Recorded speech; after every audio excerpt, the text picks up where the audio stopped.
একটি নদীতে একটি কুমির থাকতো। হঠাৎ সেই কুমিরটি একদিন দেখল যে নদীর পাড়ে একটি ছেলে খেলা করছে।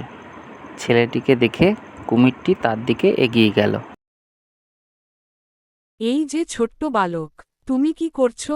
তুমি কি খুব দ্রুত দৌড়াতে পারো? আমি দৌড়ে দৌড়ে খেলা করছি। অবশ্যই পারি। আমি স্কুলে সবসময় প্রথম হই দৌড়ে।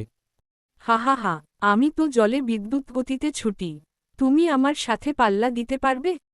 তাহলে চল, দেখা যাক কে দ্রুত। তুমি জলে, আমি মাটিতে। শুরু হবে এই গাছ থেকে ওই পাহাড় পর্যন্ত। ঠিক আছে, প্রস্তুত হও। ছেলেটা হয়তো হাল ছেড়ে দেবে। না, আমি হাল ছাড়ব না। দেখেছ, তুমি জলে যতটা দ্রুত, আমি মাটিতে ততটাই দ্রুত। হ্যাঁ, তুমি সত্যিই দারুণ। আসল জয় মানে একে অপরকে সম্মান করা। আমরা দুইজনেই আজ জয়ী।